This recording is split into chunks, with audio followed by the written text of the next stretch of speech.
Hi guys, um, welcome back to my channel. Today I'm going to be making a tribute slash documentary type video about Diogo Jota.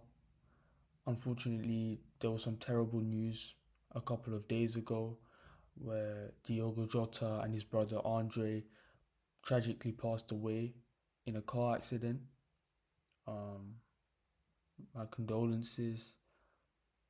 It's a very unfortunate situation, man.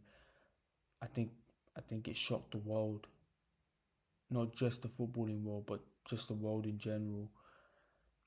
A guy who was only 28 years old, had so much life ahead of him, had a beautiful family, achieved so much in his life at such an early age, man, and you know, just being taken away from us, it's so sad, it's so harsh, man. But you know, a couple of days has passed and it still hasn't sunk in. I'm still shocked to the news, still to this day, man.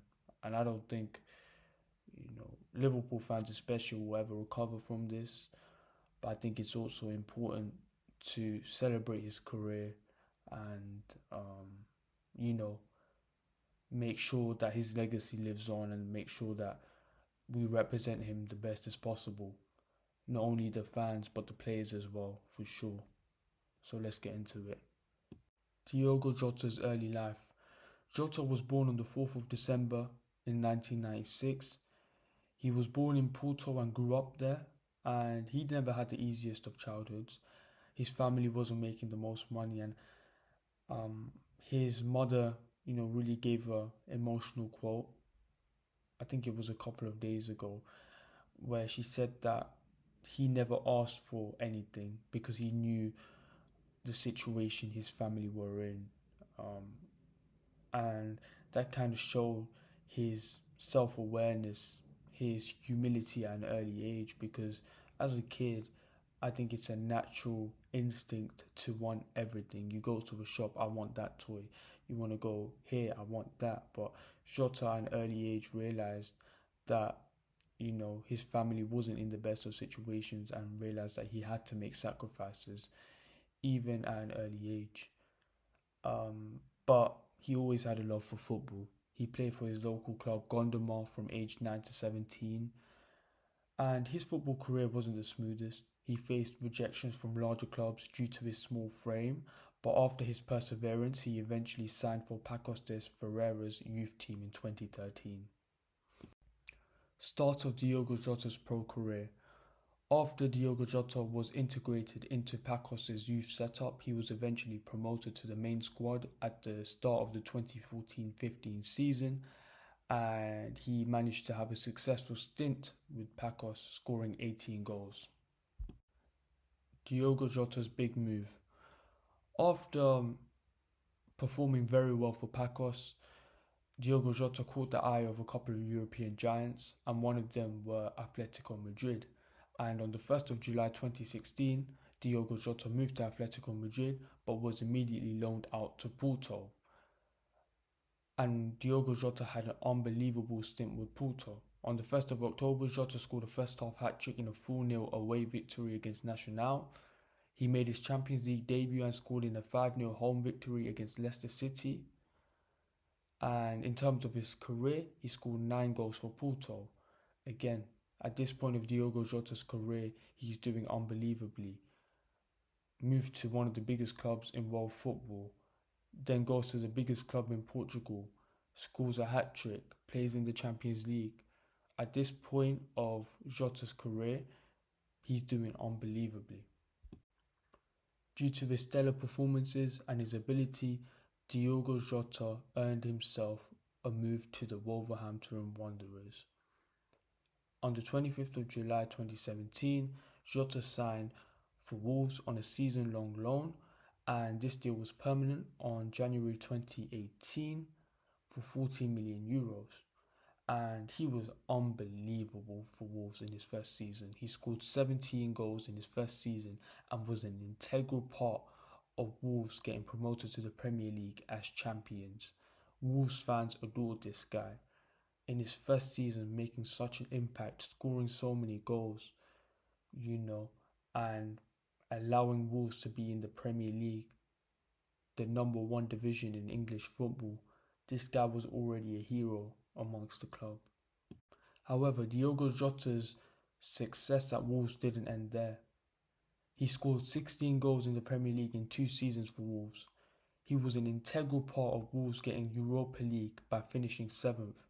And this was an unbelievable achievement because these guys were in the Championship the year before and coming into the Premier League and finishing 7th after coming from the Championship, that is unheard of, to be honest. He scored 9 goals in the Europa League for Wolves. That's an unbelievable tally of goals in a European competition. And to finish his career at Wolves, he scored 44 goals. And I think Diogo Jota, he is such a legend for Wolves. I know that he's one of the reasons why Wolves are an established Premier League club.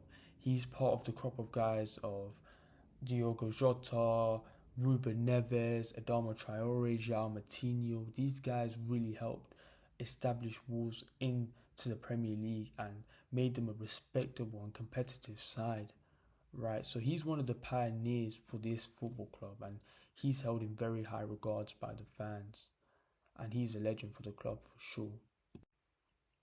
But it was only a matter of time before Diogo Jota made a move to one of the biggest clubs in the world. This guy was performing for Wolves at an unbelievable level. His performances were outstanding, and it was only a matter of time before a European giant wanted to buy him. And eventually, on September 2020, Jota moved to Liverpool Football Club for £41 million, and he had an unbelievable career at Liverpool. Won a Premier League, a FA Cup, and 2 EFL Cups, and he scored 65 goals for Liverpool. This guy was just sensational for Liverpool, especially those first 2 seasons. The way he was scoring goals, the rate he was scoring goals at, it was beautiful to see. He had a lot of injuries, but he fought through them, he persevered through them, and when you saw him, he always had a smile on his face. He never showed any of his struggles. And that's why it hurts, man. Because you could just see what type of personality, what type of character he was. And, to lose a guy like this, it really does hurt.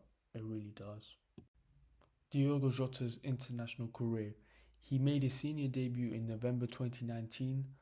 He scored 14 goals for Portugal, earned 49 caps, and won 2 UEFA Nations League titles. How will Jota be remembered? For me, he's one of the most clinical strikers in Liverpool's history. He can pull off every type of finish. He mastered every type of finish.